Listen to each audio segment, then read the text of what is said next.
My name is Margaret. I'm 59 years old, a widow, and I live in a quiet neighborhood in Oregon. I've worked as an office manager at a law firm for nearly 2 decades, raised 2 children, Emily, my daughter, who just turned 32, and Luke, my 29-year-old son, and spent most of my adult life making sure they never had to struggle the way I did.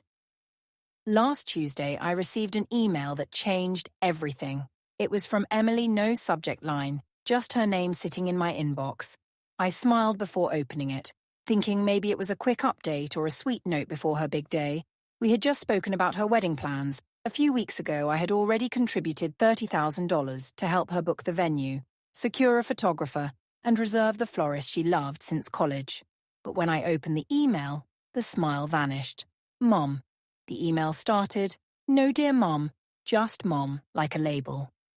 Emily explained that she, along with her fiancé, Andrew, and his family, had finalized the guest list for the ceremony in Napa Valley, and after much thought, they decided it was best for me to watch the wedding via livestream, not in person. She added that Andrew's mother was particular about the guest count and wanted to keep things intimate. At the end, she included a line that felt like salt in an open wound. If you want to be a part of it, you can watch through the Google Meet link. We've created should be just like being there. Lol, lol. I stared at that screen for a long time. My coffee grew cold. My hands didn't tremble. I didn't cry. Something inside me quietly shifted, like the ground had cracked open. But I was still standing. I replied with just 4 words.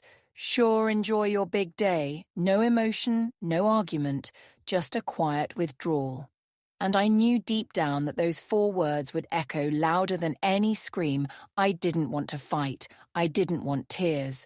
I wanted clarity. I wanted the silence to speak for itself. I closed the laptop, finished my now cold coffee, and got ready for work like it was any other Tuesday. But it wasn't. That was the day. I stopped. Pretending that my sacrifices meant anything, to my daughter, that was the day everything began to change. The drive to the office that morning was quiet. Oregon's early spring air still held a chill, but I barely noticed. My mind kept circling the same question.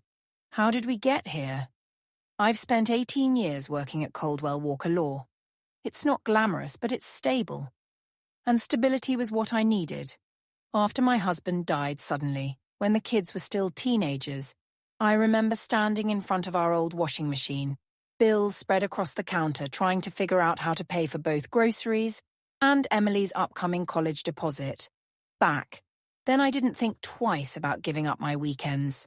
I took extra shifts, cancelled vacations, skipped birthdays. I told myself there'll be time for me later. There never was. Every penny I saved went to Emily and Luke when Emily changed majors twice and needed more credits. I paid when she moved across the country for a short-lived job in New York. I covered her deposit and plane ticket when she cried through her second breakup at 27. I flew out, held her hand, and made her tea. In a kitchen that didn't feel like home when Luke wanted to buy a house with his fiancée, I co-signed the mortgage and wrote the first $10,000 check without hesitation. I never kept score. That's what mothers do, right?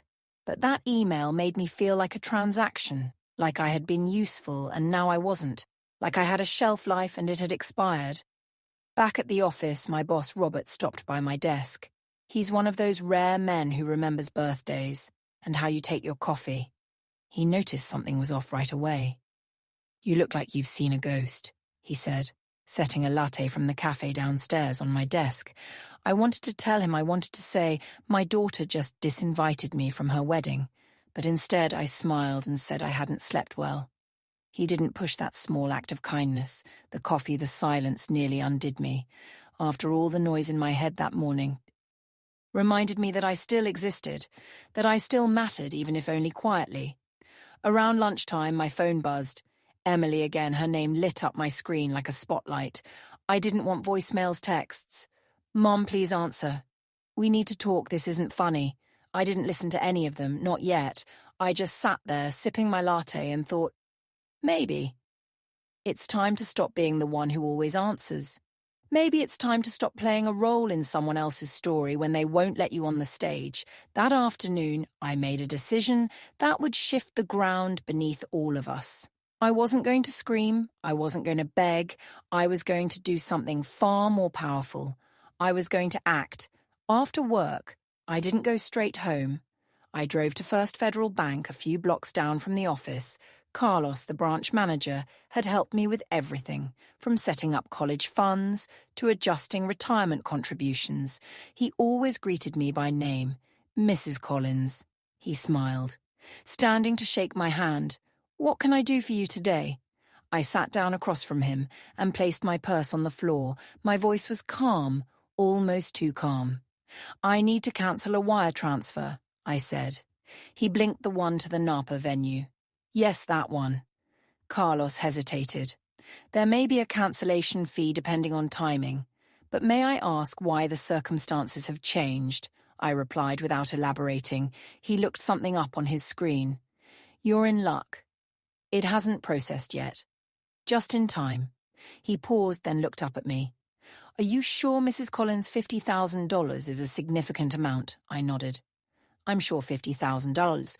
That was the amount I had planned to send next, on top of the $30,000 already gone, $80,000 total for a wedding I wasn't allowed to attend.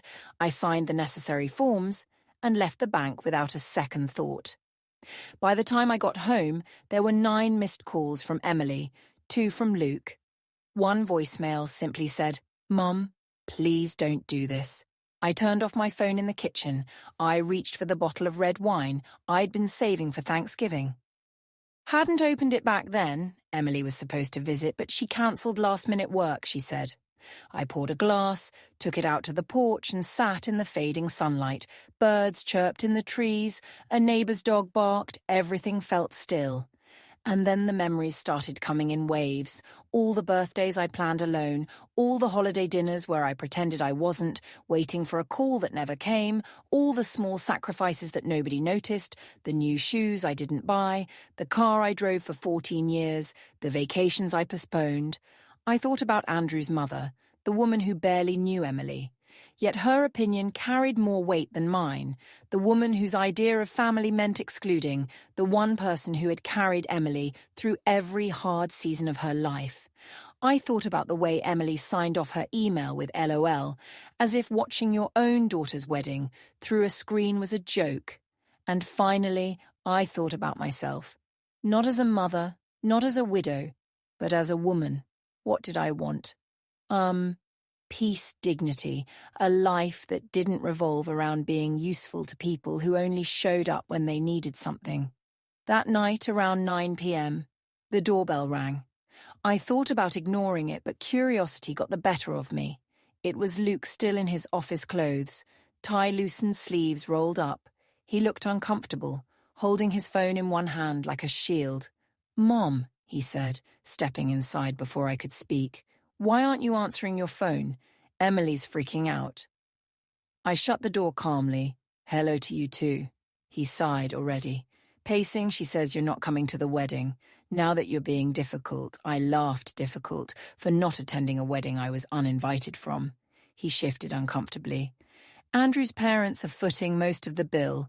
"Mom, you know how traditional they are." I raised an eyebrow. "Traditional? I already paid $30,000. I was about to give 50,000 more. That's not tradition, that's a be out." He froze. "Wait, you were sending another 50? "Was," I said, sipping my wine. "But not any." "More." Luke's face went pale. "Mum, they're counting on that. The venue, the food. They're not my problem anymore?" I said evenly. His voice rose. "Of course it's your problem. She's your daughter, and I'm her mother," I said quietly. "A mother who was told to stay home and watch from a screen." He ran his hands through his hair, visibly agitated. "You always make everything about yourself." And that was it, that was the moment.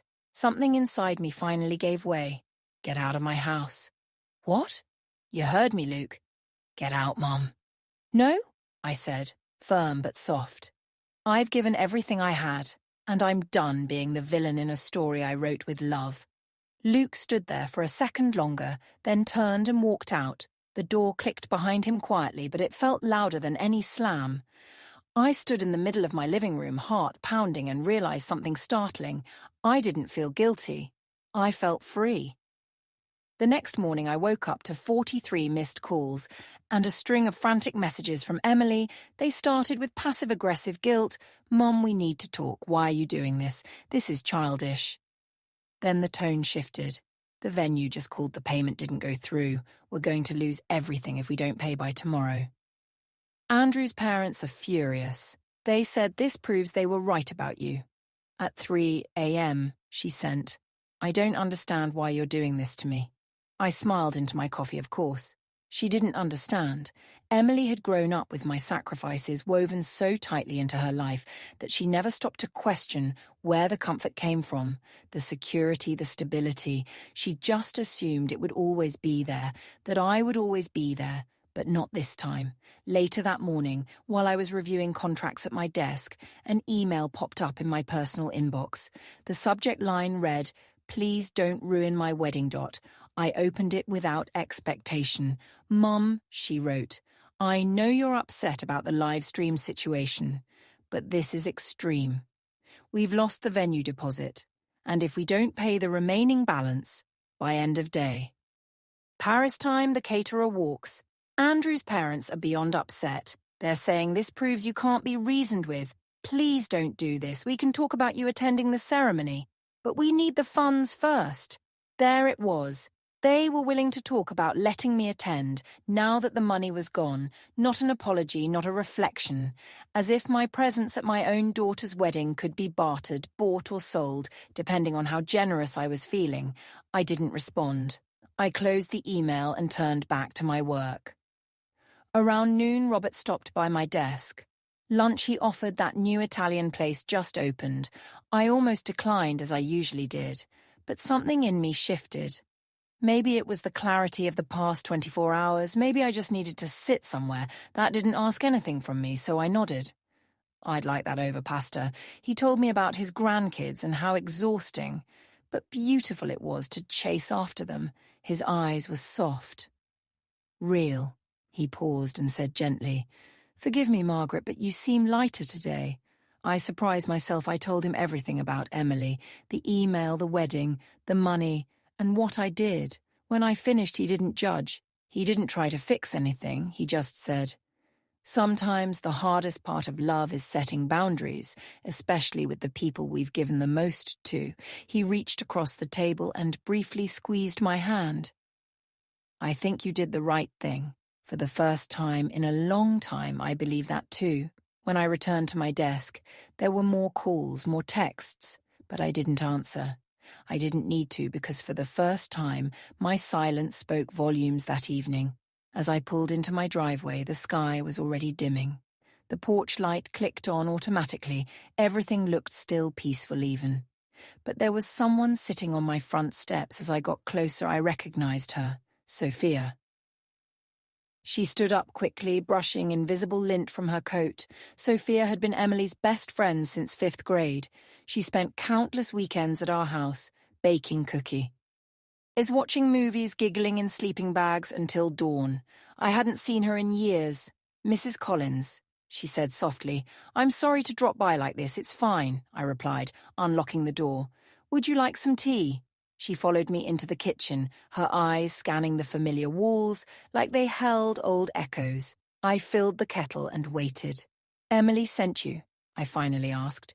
She didn't answer right away. "Then she's a mess. They lost the venue, the florist dropped out. Andrew's parents are threatening to cancel the wedding." I said nothing, placing 2 mugs on the counter. "She's panicking," Sophia continued. "She knows she messed up, she just doesn't know how to fix it." "Is that why you're here?" I asked. "To fix it?" She shook her head. "No, I'm here to ask, is there anything she can say or do to change your mind?" I paused. Was there? Would an apology change the way it felt to be excluded, to be used like a bank account, to be told you're not welcome unless your money is? I looked at Sophia, still young, still hopeful. "No," I said quietly, "there isn't." Her shoulders sagged. "Not even if she apologizes." I handed her a mug of tea. Words are easy, Sophia, especially when people are desperate. But the people who love you, they don't wait until you cut them off to see you. Sophia looked down into her tea, nodding slowly. I get it, she said. Even if she doesn't.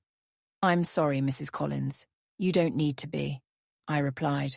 We stood in silence for a moment, two women from different generations, connected by one hard truth. Sometimes love has limits. Sometimes the only way to be seen is to walk away. Sophia didn't stay long. She didn't try to argue. She just thanked me, hugged me gently, and walked back into the night. And I finally closed the door on a version of myself I had long outgrown. The wedding never happened. Not as they planned anyway. They scrambled to find another venue, but everything was either booked or far too expensive, without the money I had once promised. According to Luke, they ended up doing a small backyard ceremony weeks later. Just a few relatives and Andrew's parents. I wasn't invited, and this time I didn't need to be. In the weeks that followed, Emily sent one more email, a long one, emotional, half apology, half justification. I read it once, then archived it. I wasn't angry anymore, just done. There's a strange peace that comes with letting go, not in rage, but in clarity. For the first time in decades, I woke up not wondering who needed something from me, not bracing for another guilt trip disguised as love. I made a new rule for myself. If my presence is negotiable, then so is my effort. I go to work. I read novels. I joined a pottery class. I have dinner with friends who see me, not what I can give them. And I've learned something I wish I'd known sooner. You don't have to burn yourself to keep others warm. Women like Margaret remind us of something the world too often forgets, that love isn't measured by how much we give, but by how much of ourselves we refuse to lose. There's a quiet kind of power in a woman who stops begging to be seen and instead chooses to stand alone, whole, unshaken, and free. We spend years holding families together, softening every storm, mending every broken piece. But one day we learn that strength isn't in endurance, it's in release. Margaret didn't lose her daughter that day. She found herself. And that is the kind of victory only a woman can truly understand. Thank you for watching this video. Share your thoughts in the comments. I truly value every story and every voice. Don't forget to subscribe to Tears and Strength and share this video with your friends.